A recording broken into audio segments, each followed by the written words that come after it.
Hello and welcome back to another episode of the GDM Playbook podcast. Today I'm joined by Daniel Zarick, CEO and co-founder of Arrows, a platform that helps sales and customer success teams turn onboarding and handoffs into structured, collaborative digital experiences.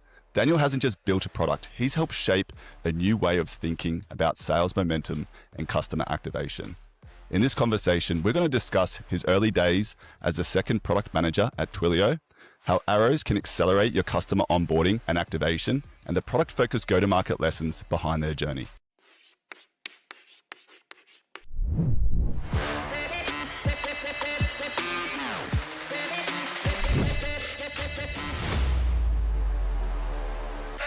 Daniel, welcome to the podcast. Thanks, Mark. Thanks for having me. You should sell for Arrows. You're great at that. I'll send my resume after the recording.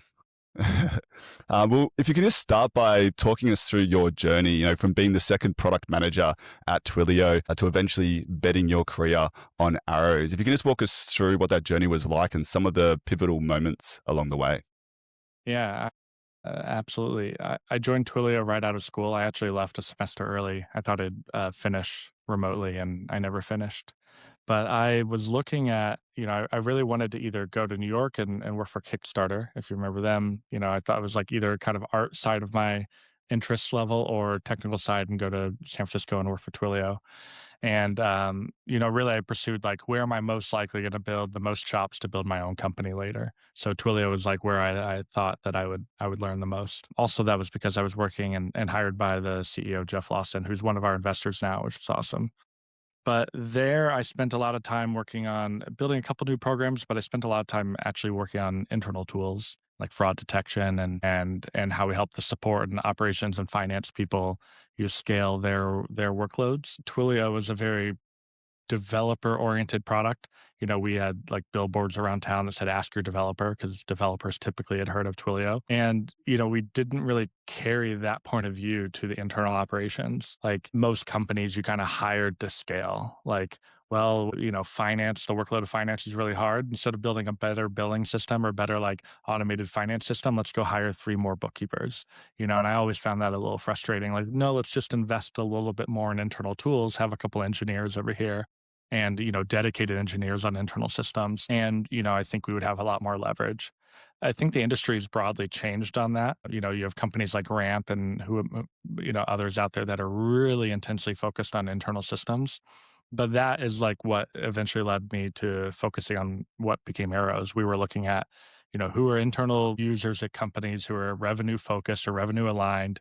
They had some contribution to the top line. There's some attribution to revenue growth or retention or expansion or something, but whom they weren't really getting the resources they needed or the attention or love they needed from the product org. And that eventually led us to working with customer success teams. And then that's how we built the first version of Arrows, which was a customer onboarding tool.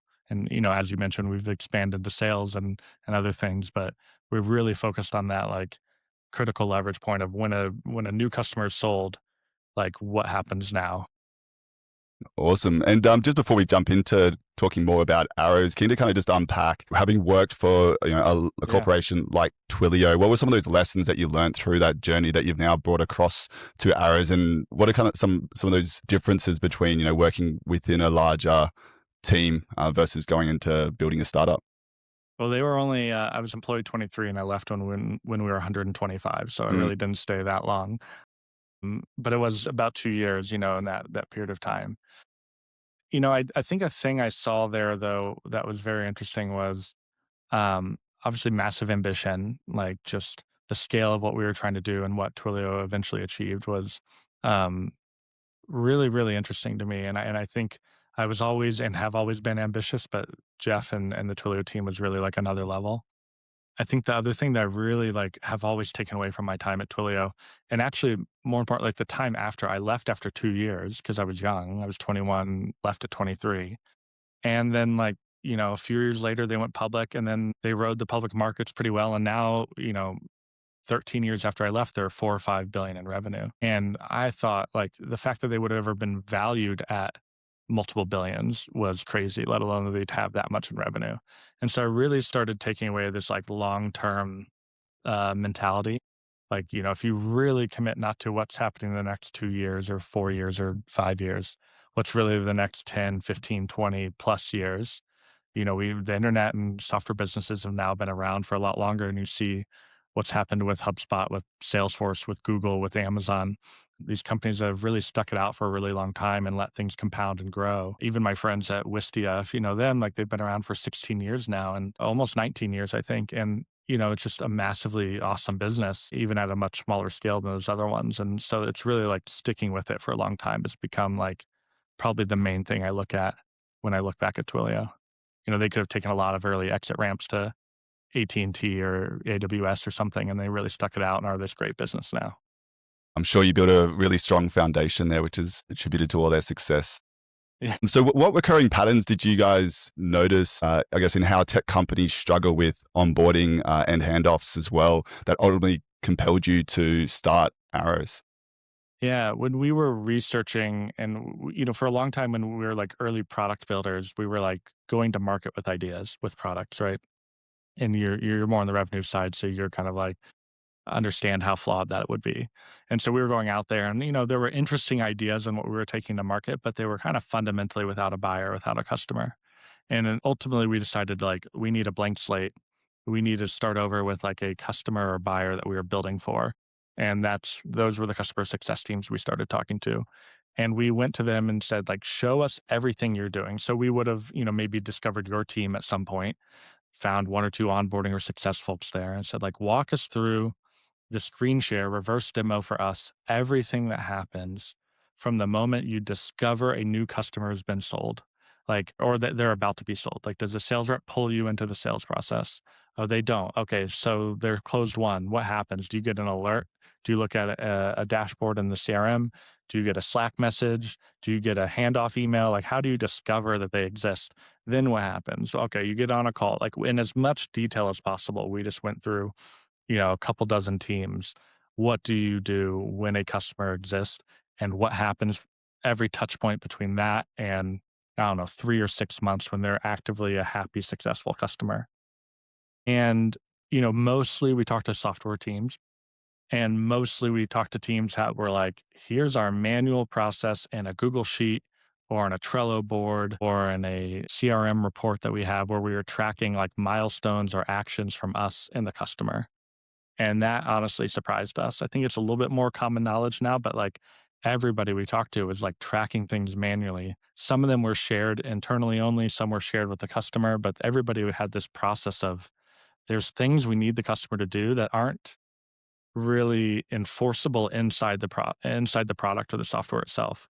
That's like coordination across two organizations versus like individual user onboarding inside an app. And when we saw that, we realized, one, we could build better software to coordinate that process, to help customers ultimately drive action and take the next step, but also to like automate some of the alerts and the review processes, automate some of the reminders, give internal teams more visibility into what's happening. And really there was this trend that we saw at the time from taking those internal spreadsheets or reports and actually making them customer facing, customer shareable. And that's where we also saw the most opportunity is if you didn't just have like a task reminder email or an automated email that said, hey, we still need you to do XYZ, but actually make that project plan, that onboarding plan, customer facing, collaborative. That's where there was like clarity and alignment. And, a sales rep could say, hey, here's everything we're going to do after you go live. Like no company that you purchase from, the terms of the agreement that you're signing, those don't just like magically become true on the other end of that signature, right? You actually have to do work to get to the outcome. And it became this like honest place where the sales team and the onboarding team could actually present that to the customer and say, here's the work we have to do. And by doing that and making it clear, we could unblock the customer to actually do the work that was necessary. Yeah, absolutely. Like the onboarding phase of customer journey is such a pivotal point. And, we're constantly telling our team, like, the onboarding and that initial activation basically determines the success of that account or not, in my opinion. And I think companies put a lot of emphasis, a lot of time, resources, and money into winning a customer account. Yeah. And then sometimes can then not put that same amount of effort and energy once they've paid and you're trying to get them onboarded and almost just, throw it over the fence and hope for the best and do kind of a mediocre process. And that's when you see accounts, not on board properly. They then don't actually activate. Their account's not set up correctly. And then all of a sudden you wonder why then there's early churn in that account Yeah. as well. And sometimes later turn, you see people stick around for 6 or 9 months. They're optimistic. Oh, we'll set it up. It's like being a member of a gym you never go to. Oh, we're going to use it. We're going to do it. And then they just never do. And you're like, well, that's a bummer. We lost them. And it's like, well, it was actually from the first week that you lost them. You just didn't realize it.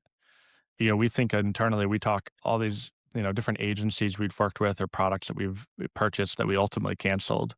Almost always it's down to the onboarding first week or two for us, where there was a lot of wasted time, total misalignment, no momentum towards the goals we told them about the sales process, and trust gets lost very quickly. And I think the big risk is in those smaller value MRR accounts, because Mm, the bigger MRR accounts, they're putting more money in, they're more invested into the process as well. yeah, And typically, they're not going to continue to pay that monthly fee if they're not yeah, getting value. Whereas it's those small accounts where, they sign up using that gym analogy, they sign up and because it's a small amount, like they kind of forget about it, but they've never actually activated and yeah. never actually properly onboarded. And then, months go by and all of a sudden they look at their bank account, realize, oh, there's that subscription that I'm paying for and never use. And then they go and cancel. Yeah. So we Yeah, the larger trend. accounts, I was gonna say the larger accounts do often have an assigned person, right? There's like somebody who it's their project to go live. And for so many companies, there's not like a person who it's their full-time job to go live, right? It's somebody's, half an hour in between meetings to go do the things that you need them to do to go live, to get you the account access they need or to give you the materials they need. And, if it's not clear to them what they need to do, that hour goes away, then that easily is 2 days lost, a week lost. And, that time goes very quickly in somebody's busy day these days. So, yeah, that's exactly what happens. Absolutely. And love to just kind of learn more about what Arrows is today, because I know you guys have evolved your product a lot in the last 12 months and introduced sales rooms now as well. You can just Yeah. walk us through what your product is today and what are those problems that you guys solve for sales and customer success teams? Yeah, well, in onboarding, we always kind of thought the arrows would be used in sales, but we really narrowed down and wanted to really nail onboarding. We saw it as like the most critical, painful part of the process. And once we really focused in there, a lot of the problems we were pulled into was, well, actually, onboarding problems are sales problems a lot of the time too. Customers didn't understand what they were doing, didn't understand what the expectations were of them. There wasn't a clear handoff between sales and onboarding. The momentum wasn't kept, right? If a deal's closed and you don't get an onboarding first action or kickoff call link to schedule for a week, then, you've lost a lot of that time. So we really pulled ourselves up into the sales process, like upstream. And what the product really is a space for collaboration with your customers and your buyers. Like I need you to have this information and I need you to understand our value prop and the next steps and the buying process to close one if it's in the sales process. And then the onboarding, I need you to know what actions I need to enable you to be able to take action to go live. And a lot of the times we see the onboarding problems are um, where customers don't know what thing they need to do. And so both of those are kind of a clarity and collaboration problem in working with customers and companies outside of your own. CRMs and project management tools have been built almost entirely for internal teams and internal processes. And we like look at ourselves as like that layer between your CRM and the company that you're interacting with. And if we can add more clarity there, then all things kind of end up going a lot smoother. And it's so true. Like a lot of the typical onboarding process for companies is all internal. Your customers don't get Mhm. that visibility over, what are the steps? And we almost make the assumption that the customer knows what that Mhm. onboarding process looks like, even though internally we live and breathe it every single day. We know what's next. We know why they need to provide us information. But for the customer, it's like they're left in the lurch and they actually don't realize. And what I love about Arrow is that it brings that customer into the picture Mhm. to get that same visibility as your onboarding or customer success team into what are the steps, what's required, what's next. And it almost becomes that central source of truth between both the internal stakeholder and the external customer as well. Yeah, and the thing, the same or slightly different version of it, but the same thing is true in sales, where we're not honest with ourselves and with the customer that they're probably evaluating other vendors, they're evaluating other providers, and the better we can show up, the better experience we can give, the better that we can give them all the information they need to actually represent us as a vendor well internally. They get off a call with us and now they go into Slack, they go into some meeting and they have to say, I'm really excited about this company, but I totally forget why. I can't really remember. I can't really present it well.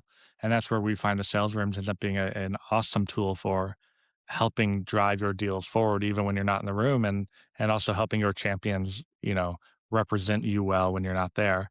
And also then kind of lead into a nice experience on the onboarding side, the post sales side, which is, you're trying to suggest that you're going to show up well once the deal is done as well. Yeah, absolutely. And on the sales room side of things, you know, typical process is you have sales team and they'll kind of drip feed information to the customer through emails, attachments, links, and it relies on that customer then to basically go and manually find all these links and attachments over time versus having that one central source of truth that just has all that information in one Yeah. place. Yeah, you mentioned pricing in the first email. Now we've talked about different plans. Now pricing's updated. Which email is it in? Well, if it's always with that one link, it's always live. We're always sharing it in one place, and any questions or conversations are all in there. And it's also, I think for us, the sales room is like the place where there's most room for adding like dynamic, real time AI driven clarity, if that makes sense. You asked for certain materials, you asked for certain information about security, you asked for information about different competitors on the call. How likely are we expecting every sales rep to be really good about very quickly gathering all that information, putting it into one place that presents it well, that then can be sent to the prospect within minutes of getting off a call? Most sales reps send a follow up, at night at 10 p.m. when they're catching up on email. If we're lucky, just as often they send it the next day or 2 days later. And Arrows is really like, well, how do we do all that work that presents a great experience and gives the customer or the buyer everything they asked for within a few minutes? And really what they asked for, what they need is a bunch of links and things all organized in one place. So cool. And, you guys have thousands of users using arrows at the moment, but if you can just share us maybe one or two real life plays that you thought that's been super impactful, from what their original process used to look like versus what that customer experience looks like now since adopting arrows. Yeah. Well, one that I like is always pretty exciting to talk about is HubSpot. So we work with HubSpot a lot. We work with a lot of HubSpot customers. They invested in us, and then a couple years into our relationship, they became a customer too.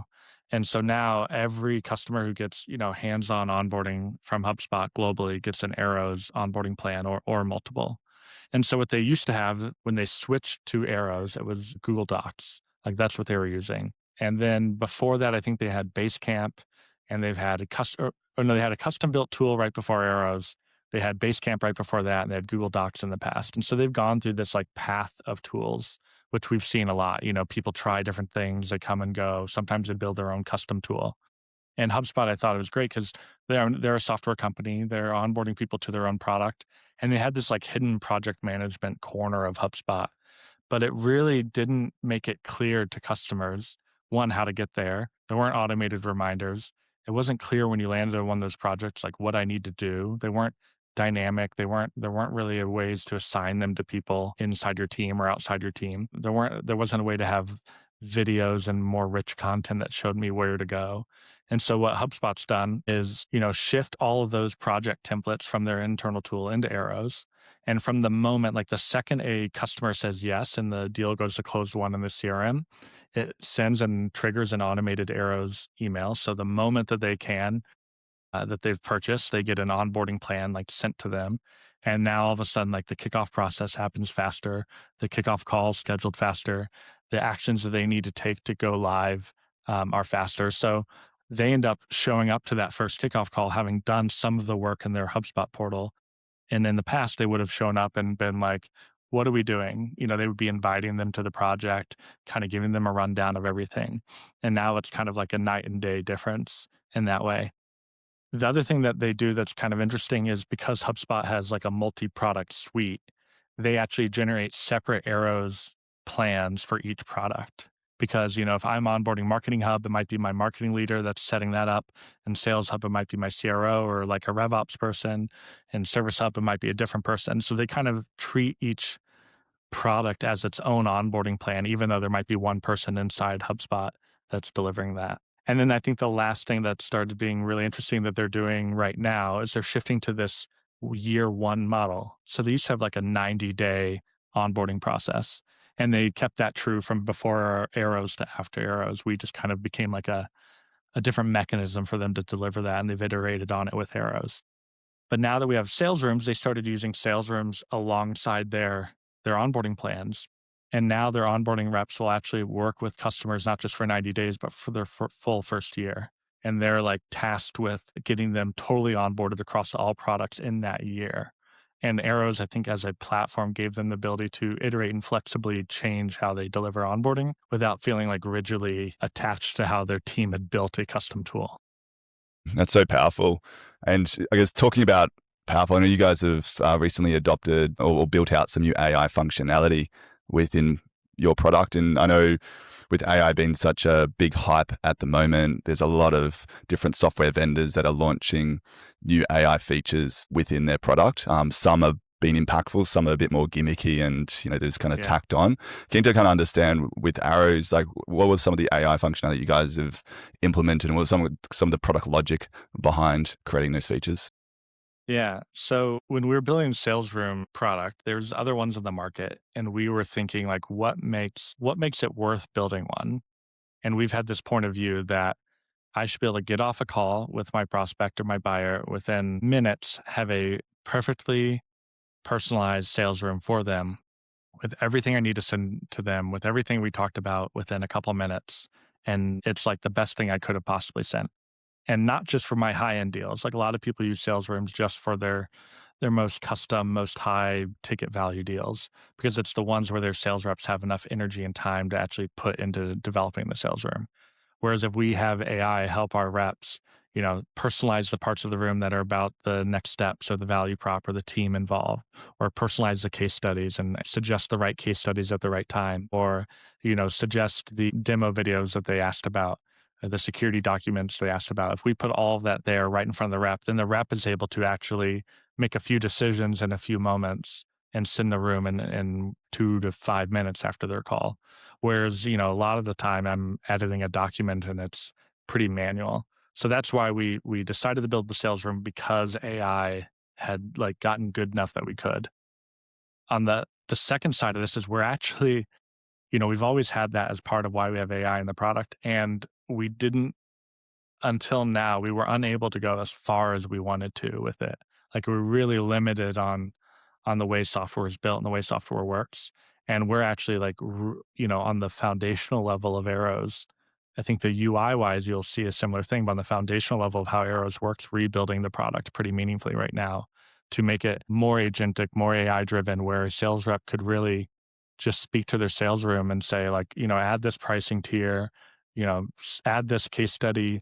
I want to send them this information, update this, update that. And then all the context of the deal, all the emails, all the call notes, all the internal notes in the CRM, make sure that sales room is perfectly set up just for every deal.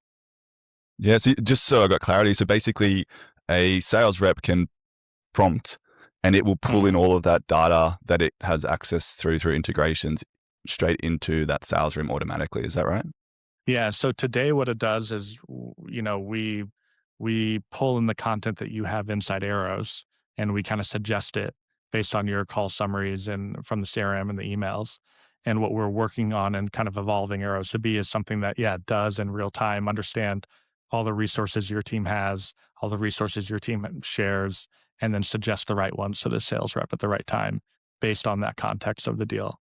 That's so powerful. Like I know all the time, like, a sales rep's like wanting to send like, say a relevant case study to Yeah. the customer and it's like, oh, I have to go try and find it. Whereas it sounds like with our sales So room, you can, if you break that apart, like that's a great example, right? So if you break that apart for that sales rep, they have to go first, have the idea and realize that they need to send a case study. Like that's a unique, we kind of take that for granted because some sales reps just intuitively know, but some are just not really tapping into that intuition yet. So they do that. They do that automatically. Then it's okay, what case study? Why? Is it the one I know of that I always reach for? Is it something for the industry or the specific needs that my customer, my buyer requested? Where are those case studies? Do I go to the website? Do I go to my internal enablement tool? Where do I go grab it? What do I search? How do I find it? And there's like if you really break it apart from like a product standpoint, there's a lot of micro decisions in there every sales rep has to do for every deal, maybe multiple times throughout the deal lifecycle as new challenges come up, or maybe a new competitor comes up and you want to show a different case study that's talking about how somebody switched from that competitor. All those things are a lot of decisions that the rep has to be totally on top of. And if we do our job well, it should be before they even have the thought, I should go add a case study. We're suggesting, if not automatically adding, the right 1 to 3 case studies to the sales room for them.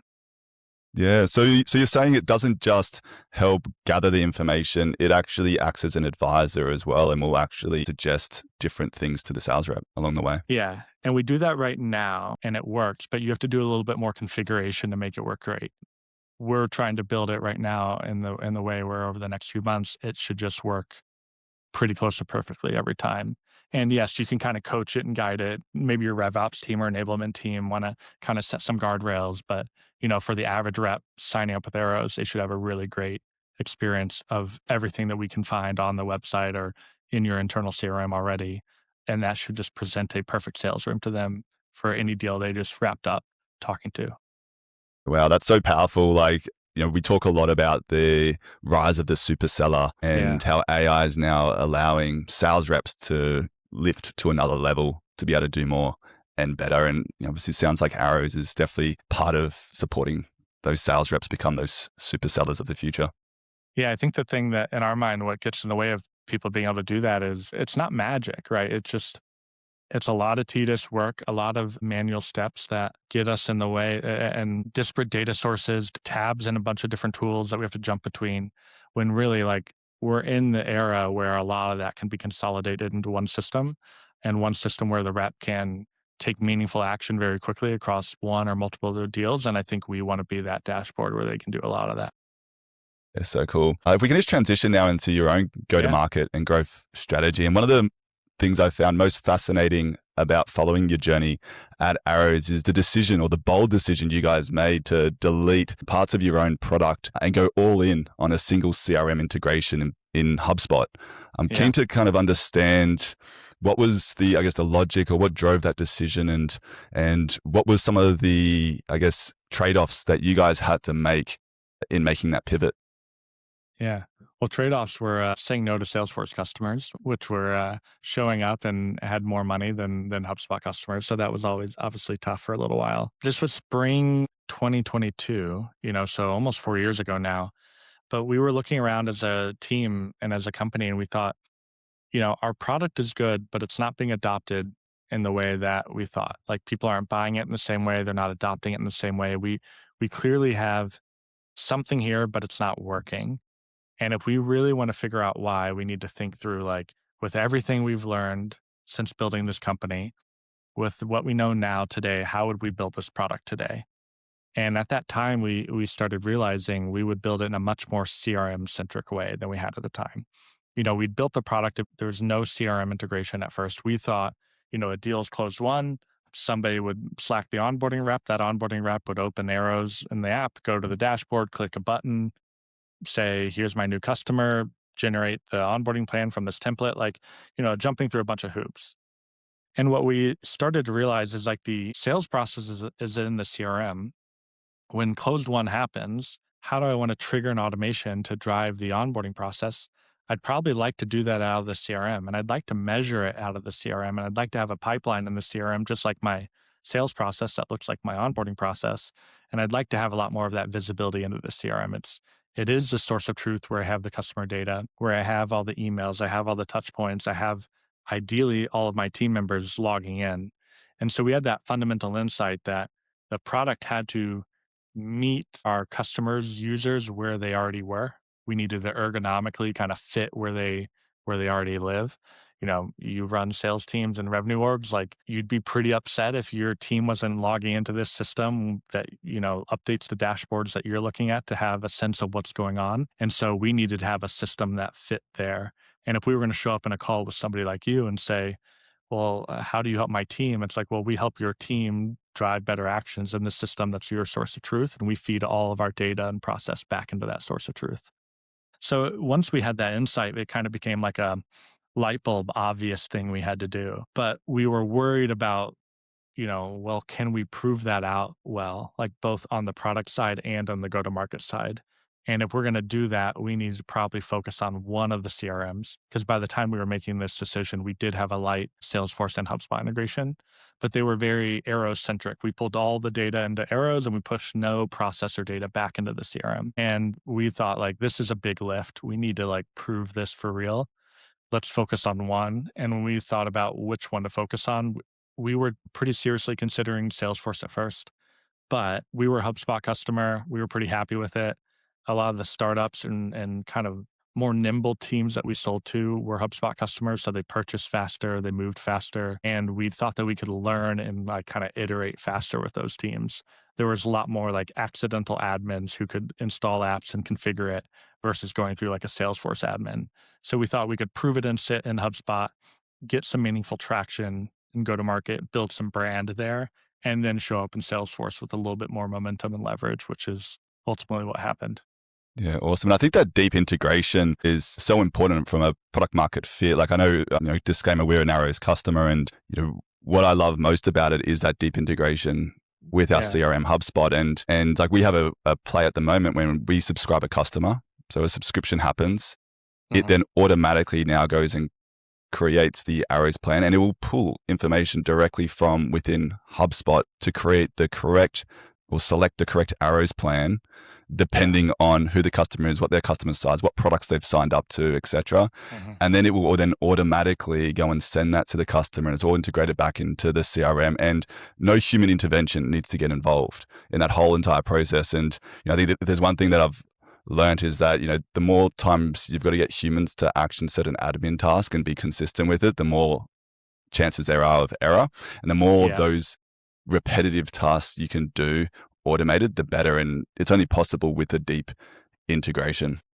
Yeah, I totally agree. And I think one of the things that we found that we kind of created as a forcing function, when we did go all in on HubSpot, so we said, well, we want Arrows, we want teams that use Arrows to live in HubSpot more, to live in the CRM and interact with it there. And only later do we kind of incrementally add more features in Arrows. But what that meant was we needed all of the data from Arrows to live in the CRM. We needed all of the workflows and capabilities to live in the CRM in a very natural way. So every feature that we were building kind of became this process of how does this change our CRM integration? And that's still true. Now it's just Salesforce and HubSpot. But we want to send automated reminders, or we want the ability to dynamically branch the path that a customer goes through in their onboarding plan. Well, we don't want to just like replicate data points and Arrows. We want you to be able to very naturally go reference a property inside HubSpot or inside Salesforce. And, I think the depth and the ability to build an integration with another system is way more than most people kind of typically do. But when you're focused on one, you really have to make it great. And that's what we tried to do. And then all those learnings from the HubSpot side really made our Salesforce integration really great out of the box. Yeah, absolutely. And I think it takes guts to make that call in that moment. Early stage startup, you've got revenue coming in from HubSpot customers, Salesforce customers, and no doubt probably other customers from other CRMs as well. And to make that call in that moment to go, you know what, like we're going to double down this and say no to revenue, I think takes a lot of guts. And I think it's incredible lesson, because I think a lot of early stage founders make this mistake where, they say yes to all types of revenue that are out there. And there's a pressure to say yes to all the revenue because, you're not generating millions and millions of dollars. And so, but then what happens is then you end up like, if you decided back then to serve, HubSpot customers, Salesforce customers at that early stage with a limited team, limited resources, it creates, noise for your product and engineering team, your sales team. There's more noise across every, even from your onboarding team, CSMs. There's more noise because now they're having to learn and know how to integrate with both platforms. Whereas to be able to have that discipline to go, you know what, this is the niche I'm going after for this first phase, because all you need to do is scale from 0 to 1 at that phase. How do you go from say $1 million to $5 million? You don't need that many customers to do it. And so it's like, how do we get from point A to point B and do it targeting the smallest possible group of people that need our product? And then you can double down. That's exactly what you guys have done. And I think it's a really good lesson for other founders. Yeah, definitely. And I think, the thing that was tough about it is the few months after that change were really tough. It was really, I think we underappreciated how many changes we need to make across the entire company, both in the product, but then that we do demos and people are like, this is awesome. But then the pricing needed to change, the messaging needed to change, the go to market needed to change. And when we were making such a dramatic change from being our own isolated point solution to a very CRM-centric, platform-centric sort of product, had we been doing it across multiple platforms, I think it would have been, like you said, very, very challenging to build a great product, but then to understand all the other changes we had to make. And then we were able to, become known in an ecosystem and build a lot of relationships and partnerships there that have been really powerful to build on now. Yeah. And I know recently you guys have expanded now Yeah. to serve Salesforce customers. Kind of keen to understand, what was the trigger point to go, like our product's established enough, our team's established enough to go, let's make that call to go back to expanding out, who our target market is and expanding the product to serve Salesforce. Like, what was that trigger point that made you press the go Yeah. button on that? And I guess what has that decision helped unlock for you guys from a growth perspective? Yeah, definitely. It's probably not one trigger point, but a few. One though was, having HubSpot themselves as a customer. There's not many HubSpot sized companies on HubSpot, the platform, right? Like they're kind of the big dog in a lot of ways. So proving that the product was worthy of a company of their size and having a big impact meant like we need to go and want to go get a lot more like them. And those companies are on Salesforce. They're not on the HubSpot platform. There's always platform risk. That's in there. We kind of knew when we focused on HubSpot that someday they'll compete with us. So we just want to be ahead of that. They'll build something that approximates what Arrows is doing. We just want to, have full risk there. And then ultimately we were, doing well as a company, doing well as a team. It was the next kind of frontier for growth. And there's still tons and tons and tons of revenue and customers on HubSpot that we want to work with, but a lot of the more medium and large, truly large companies are on Salesforce, and we want to start chipping away at that as well. And once we got into, frankly, the sales room product, there's just larger sales teams in Salesforce. We're kind of stuck in the 10 to 30 employee range, sales team range, maybe 50 in HubSpot. There's just not that many large sales teams over there. And we don't really sell by headcount. We do kind of sell a little bit by user, a little bit by number of deals you're doing, but the opportunity is way bigger in Salesforce for us. Awesome. And, you guys are selling across now, like, I guess, SMB market, and also now moving towards more that enterprise market as well, selling to B2B SaaS companies. What have been some of those, I guess, acquisition channels that you guys have seen a lot of success from? And on the flip side, what campaigns have you run that might have looked good on paper that, didn't yield the results that you thought? Yeah, that's a good question on the second one. On the first one, we've always been very inbound heavy. We just now started testing some outbound, and that's been going well. I think also having larger deals, the potential for larger customers has opened that up, and then some brand. I think people come to our site and can recognize there's great case studies. It's a very legit company. Just presenting more maturely has really helped kind of tackle some of the outbound. Inbound wise, we've always treated things as not everybody's out there looking for a collaborative onboarding tool who needs one, but often people who are needing one are looking at whether it's an onboarding rep or a CSM or a RevOps person. They're digging into the HubSpot forums or YouTube or LinkedIn for like adjacent topics, how to run customer success in HubSpot, how to set up a renewal pipeline in HubSpot, how to track time to value in a dashboard in HubSpot or Salesforce or whatever. So we've really tried to build content that was helpful, truly actionable, not super high level, and put that in places where people are already looking. So we have a lot of YouTube, discovery, a lot of forum posts inside the HubSpot community board, pretty active in the HubSpot community on LinkedIn.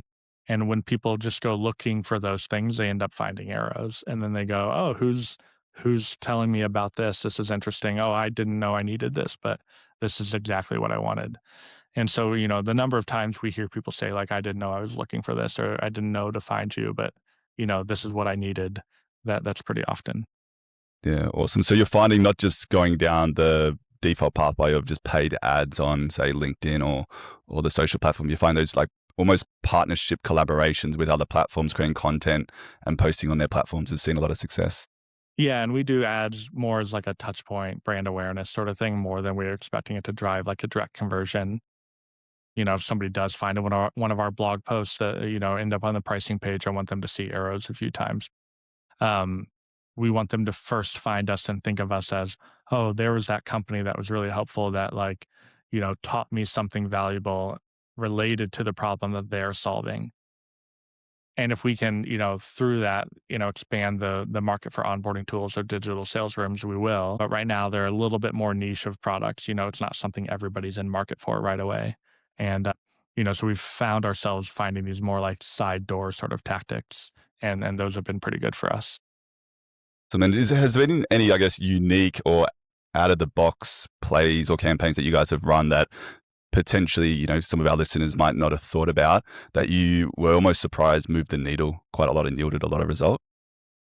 Yeah, that's a good question. I mean, one of the early ones that I think, led to this strategy is an early marketer at Arrows, Stuart. He started doing steal this workflow content on LinkedIn. And so, you'd see this sort of thing where a lot of people would say, steal this blank. And, it's always like a free guide or something. But he did steal this workflow, and those just like took off.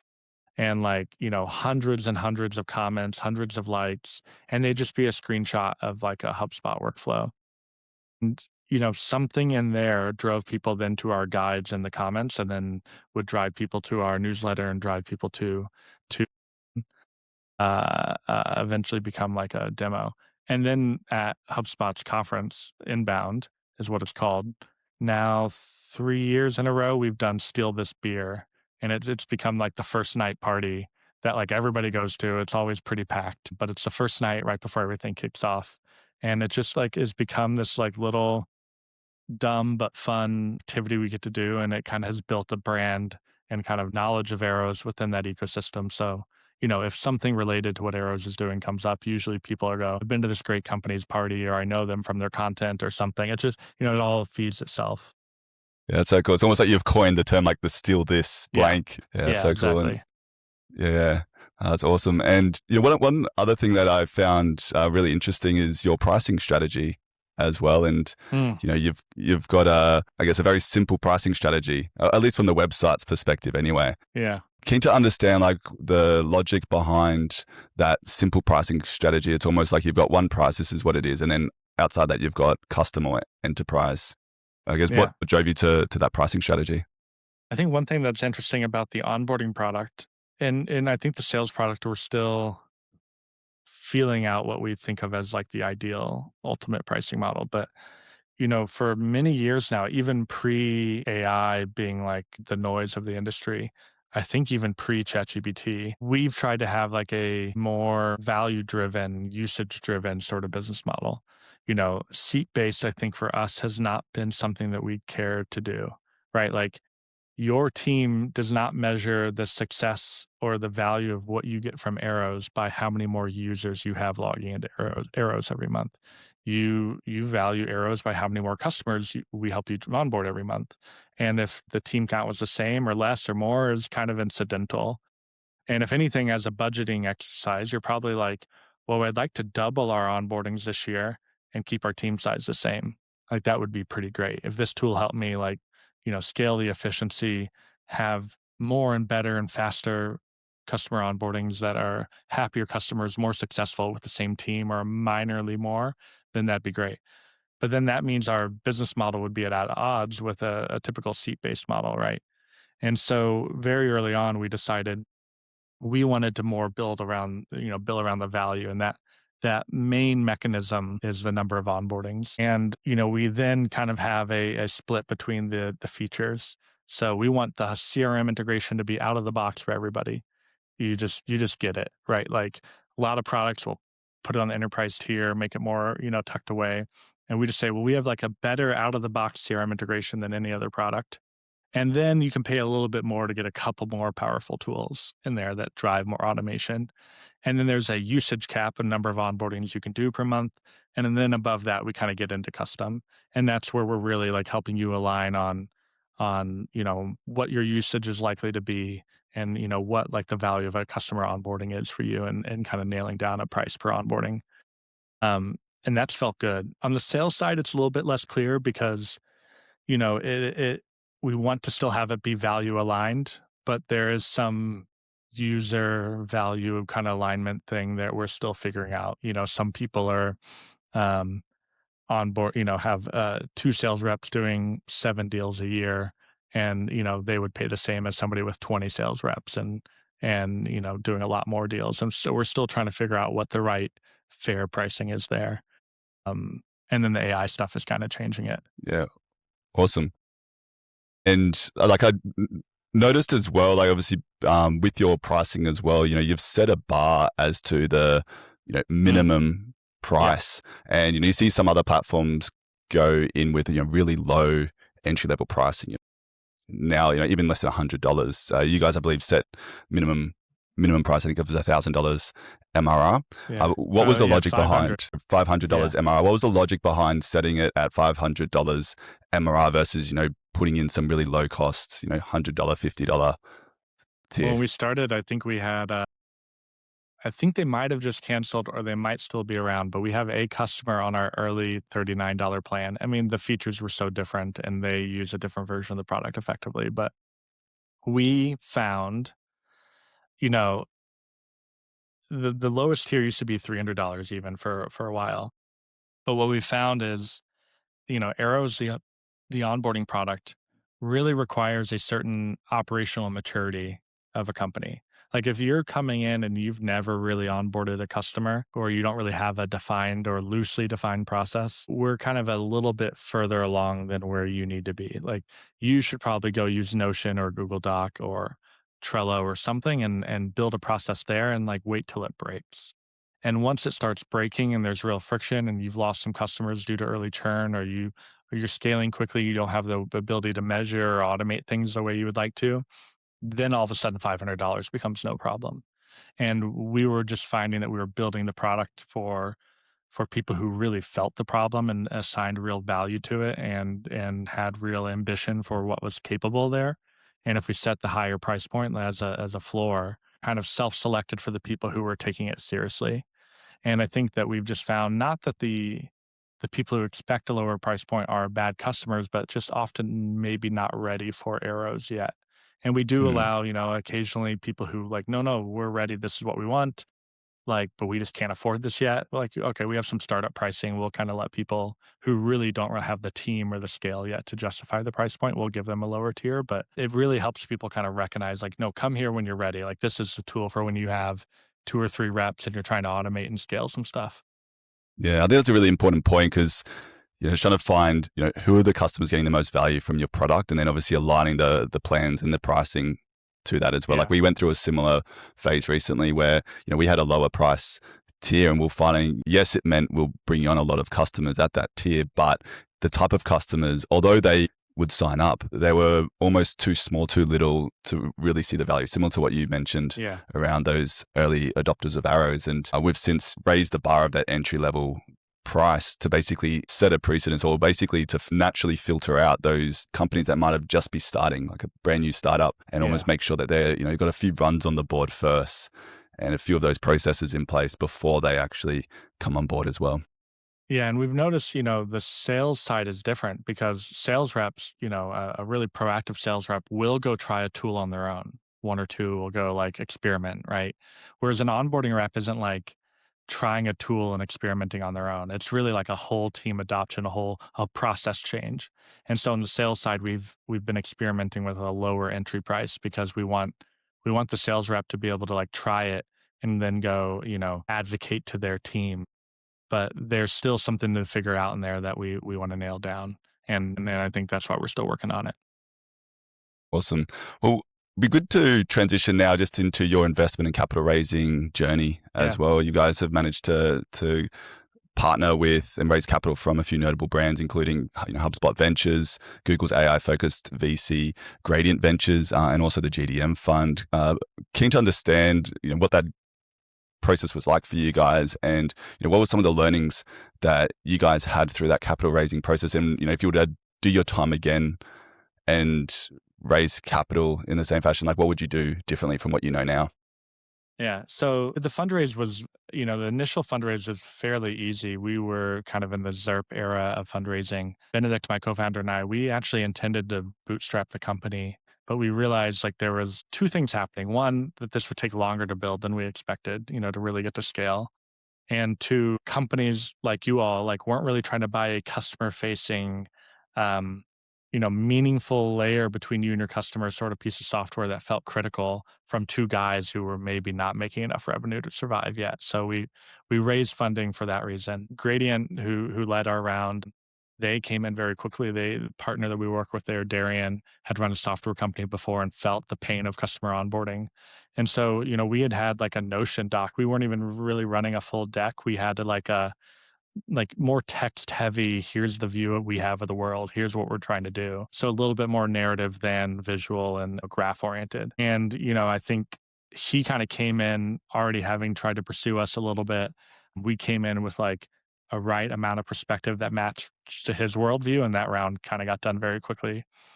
The thing that like ultimately I think happened after that was talking to a lot of the angel investors. So that's where we have like 50 something, a lot of them I knew, but still going around and kind of telling the story bigger. The big question that happened at the time was like, well, what's the story? Like, where does this go? And if I could like go back and show you those conversations to like what we're doing now and what we think of as the world of arrows now, it's in some ways there's overlap, but a lot of it is pretty different. We thought that our customer onboarding tool was going to be a wedge into the customer success category, and that we thought the customer success was really interesting and the onboarding was just such an interesting wedge over there. And now we actually like have minimal interest in serving like the broader customer success sort of platform world. It's just not like a category that we find as or a market we find super compelling. And we had like a passing interest in serving sales teams and kind of the broader like customer facing team. And now I think we would have totally inverted that narrative. Then the second part I think that was interesting is, ChatGPT hadn't happened. OpenAI had some like pretty early APIs at the time. We were raising from an AI focused venture firm, but we weren't really thinking of ourselves as like an AI native company. We like, well, we might layer in some AI specific features or workflows over time.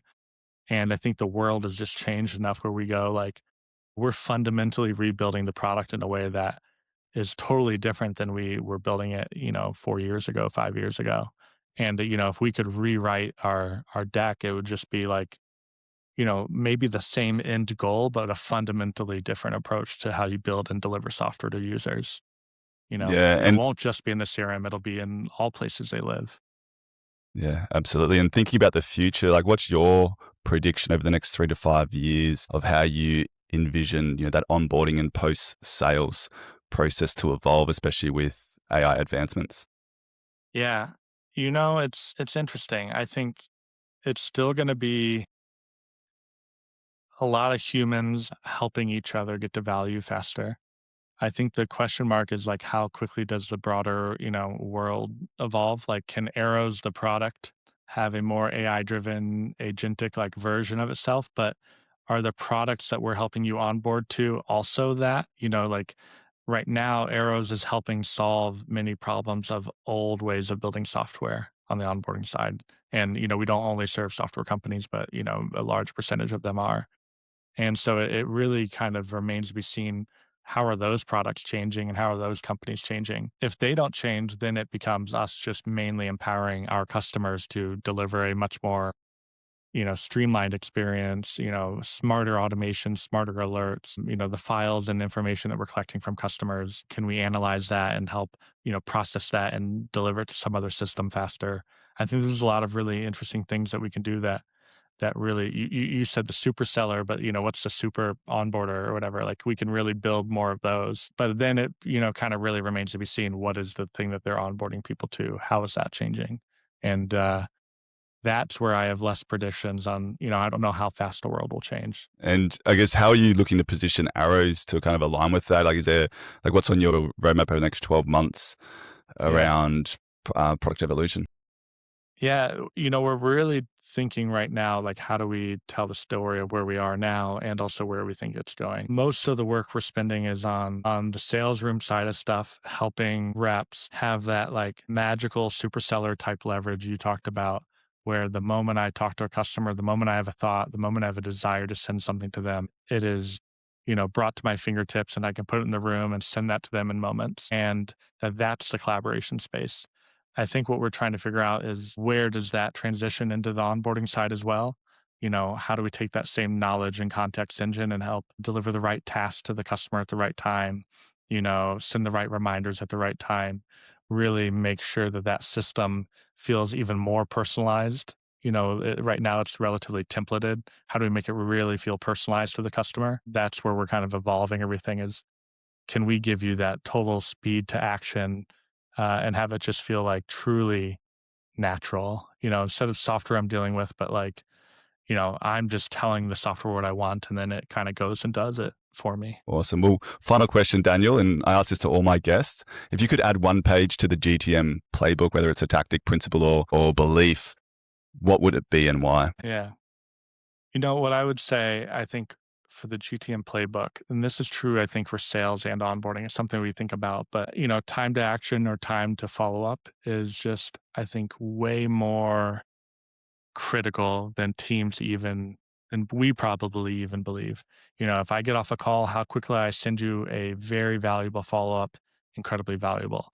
How quickly I, sign the contract and get my next steps for onboarding, incredibly valuable. How quickly I get off my kickoff call and get the next steps I need to follow up on, incredibly valuable. All those things just build momentum, and kind of save time and make people know that they're being taken seriously. And I think if we could really like orient every team around that, things would be a lot better as buyers and vendors. Awesome. Well, thank you so much, Daniel. This has been such a insightful, enjoyable conversation. If someone wants to learn more about Arrows, what's the best way they can go about that? Yeah, go to arrows.to on our website or follow me on LinkedIn. Awesome. Thanks so much, Daniel, and I'll see you all next time.